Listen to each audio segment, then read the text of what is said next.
The world's eyes are on Bengaluru this February as Karnataka is all set to host the Global Investors Meet 2025 and also with the theme Reimagining Growth.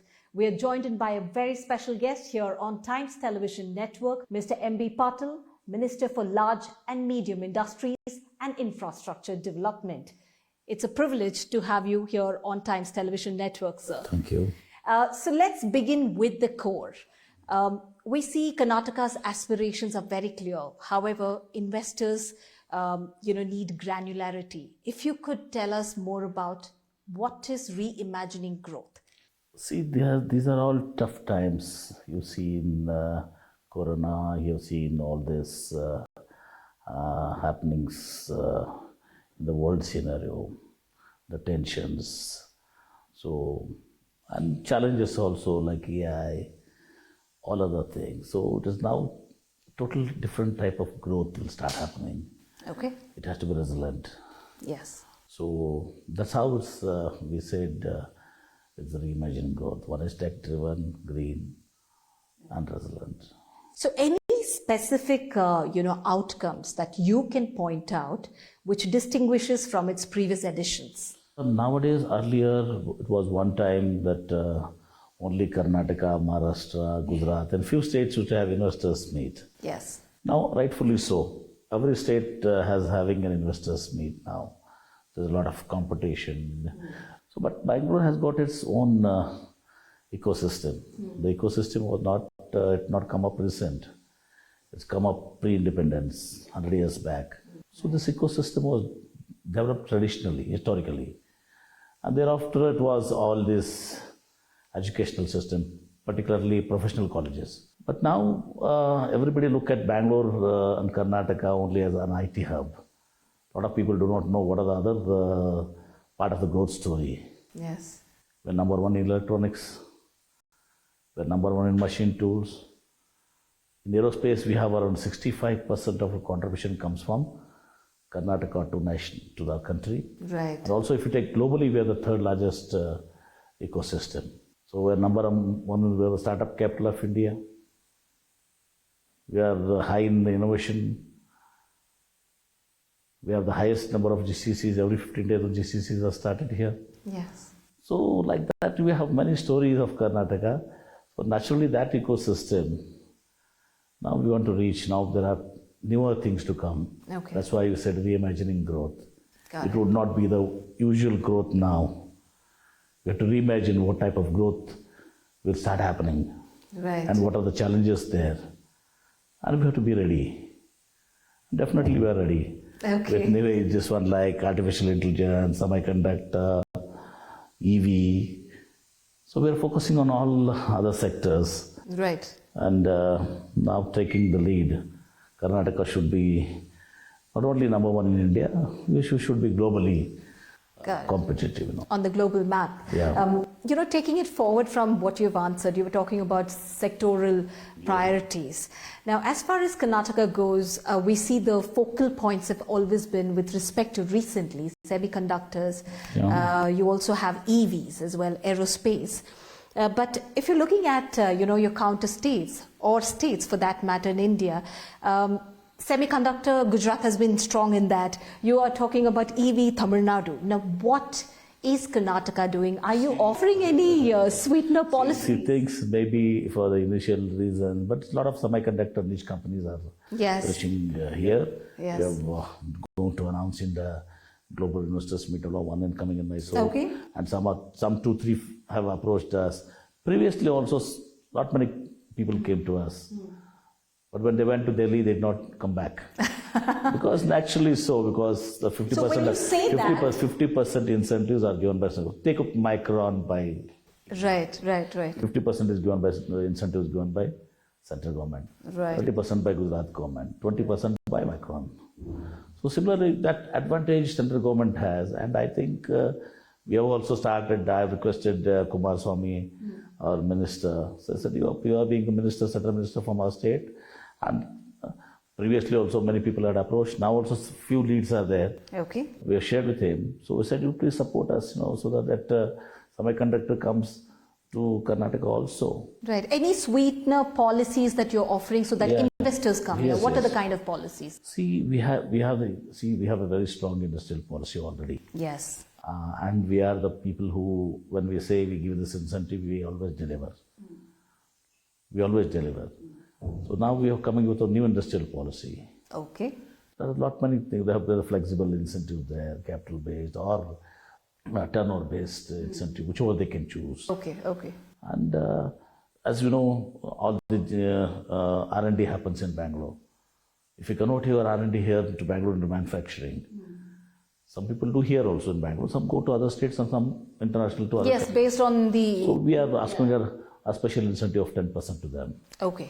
So we are employment we are giving because of the artificial intelligence and all this, lot of doubts amongst people's mind, job losses, etc. Okay. So we have a special incentive for jobs, Right. employment, and further incentives for women employment. Okay. That's a big highlight. And then we said, I said one of the themes is green. So everybody wants their manufacturing to be green.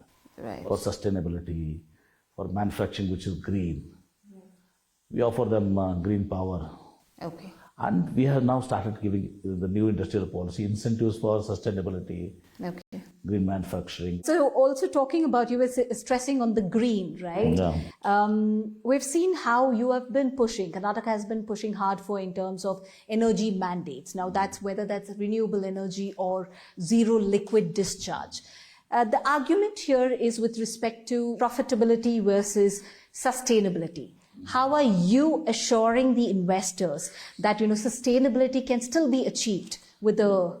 Yeah, definitely. Yes. See, at present itself, 65% of our installed capacity is from solar, hydro and wind. Okay. So, and we have a facility, either if you want green power, clean power, we can take from the HESCOMs, or also we have an open access facility. You can invest in a solar park, take 26% of rights over there. Okay. So it's not a difficult proposition for us to offer them green power. So how are you tailoring Karnataka's value proposition to align with various countries? Say, for example, Germany, for that matter, advanced manufacturing, or Israel for agri-tech. How are you trying to position Karnataka there? We are strong in electronics, we are strong in aerospace and defense, we are strong in IT, biotechnology, we are very strong. We are strong in machine tools. Automotive, of course, we are the fourth largest, this one, where we have to catch up a little. Manufacturing, of course, steel and cement, we are there. Of course, you have Jindal's and other companies in Ballari, Hospet, Vijayanagar. Right. So we have to still push our manufacturing also, and we are giving trust to MSME. Now Yes. SME I'm coming to Connect, that. SME Yes. Connect is there. Yes. And vendor development is going to be in a big way. Okay. Aerospace components, of course, is our ecosystem. So electronics, medtech equipments, we have chosen Mysore for medtech and semiconductor and electronics, Mysore. Okay. We have a dedicated machine tool park in Tumkur. So, and much more is happening, this is, the new journey is going to start now Okay. for Karnataka, and we're fully geared up. So let's also talk about startups and SMEs. This is beyond Bengaluru. You have your Venturize and then SME Connect, right? Now this is there to give access to everybody. But we would like to know in terms of, what exactly is Karnataka doing in Tier 2, Tier 3 cities, say for example, Bengaluru or Hubli for that matter, or Mysuru.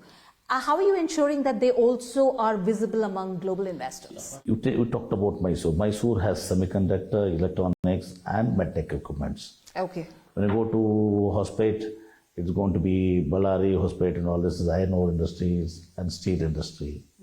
So steel and cement industries. When you come to Tumkur, it's the machine tools. And when you come to Hubli, it's the FMCG. When you come to Belgaum, it is Aerospace Park, which is being started by Mr. Akers, Arvind Maligari. So Aerospace, this was that. Now we have Chitradurga, we are going to have, for drone manufacturing, we're going to have drone park. Is that upcoming? Drone park is coming. Okay, right. Drone park. And similarly, Bijapur, it is FMCG and self-manufacturing. So we are going to get up, including the startup parks everywhere, not only in Bangalore. We're going to have startup parks in Mysore, Bangalore, and we are convinced the talent is there everywhere. Okay. Also, if we can talk, the most important thing here is your industrial policy 2024-2029, right? If you can, try and talk more about what are the kind of policy sweeteners or the ease of doing business that you're trying to sway your investors, say, for example, Tesla, or for that matter, TSMC? Yeah, see, we have is the single window system, present system. With Microsoft, we are coming with a new, we are unveiling it in the Global Ministers Meet. Okay. So it will at least cut down the time by 50% minimum. Okay. We have a simplistic AI. That's a drastic. AI-enabled thing, which have all the in-principle clearances, as well as what are the regulations of Government of India, what are the regulations of zone. But simple this one, incumbent can calculate their incentives or all this on a mobile phone. Okay. So, we are making affidavit-based clearances over there. So this is happening, and we're unveiling in the Global Ministers Meet. Okay. Ease of doing business is also one of the top priority for Karnataka. So a lot has, Karnataka has to offer to its investors in the upcoming global investors. Times are changing for better. Okay, right. It's almost like, showing up there on the global stage, what you have to offer. But it's time to slip into a short break. We will be right back and also going to share you more insights with respect to the Global Investors Meet 2025. 70 plus global business icons. We're talking about more than 5,000 senior delegates who will be in attendance and over 30 plus leadership sessions. This Global Investors Meet is promising to be bigger and better this time around. To give us more insights into it, we are back once again with Minister MB Patil. So we have been talking about the Innovation Expo, which definitely focuses on your defense tech. Yeah. And India's massive push in terms of Atmanirbharta. What is Karnataka doing, or how rather is Karnataka positioning for defense manufacturing hub? When it's make in India, yes, we're also making Karnataka. I told you, we have a special incentives for those people who are doing their R&D, their design development happens here. Yeah. You manufacture here only, you get a 10% additional incentive. Okay. So naturally, it's going to be a very interesting proposition for them, because they do their R&D here. So it will advantage the companies, so that I have a feeling at least 50% of this R&D is what happen here, design development happens, will be converted to manufacturing in Karnataka itself. Karnataka, in terms of IT dominance, is about skilled workforce. But we would also like to try and explore more about how exactly, when you're talking about emerging sectors like your aerospace, you're talking about EV. How exactly is Karnataka trying to bridge that skill gap? What are you all doing to bridge? See, the ecosystem is so strong in aerospace and defense. I told you 65% of the contribution comes from Karnataka. Yes. We have lot many people who are doing the vendor development programs. The supply chain comes from here. Even during Corona, the factories worked here. Okay. During Corona also the supply chain was not cut. And that's what the confidence. So in terms of students, I'm talking about the students or universities, what is Karnataka doing on that front to bridge the skill gap? Are you getting industries to the universities? Are they skilling them? What is the government doing on that front? So basically, if any company wants any particular type of curriculum, particular skill, yes, we generally give it to the industries, and the industries they train them for that. Okay. Or even industries can go there, have their collaboration with them. Yes. And basically, we have Karnataka being the pioneers into professional education. So, and that's similarly for studies. And we are taking it to the next level with the Queen City now. Okay. Knowledge, well-being and innovation. Let's go knowledge, health, innovation, research. With the 5,000 acres park wherein all these foreign universities come. Tomorrow we are finding an MOU tomorrow. Yes, I was coming to that. The Queen City, that's your ambitious project. Wherein we want to take from this present talent of all the engineering colleges, medical schools and others, pharmaceutical schools, MBA, law. We want to take it to the next level. Next level is Queen City. Okay.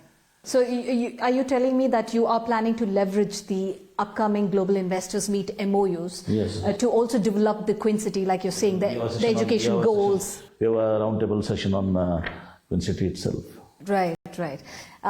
So following the Queen City, you have something called the Swift City, right?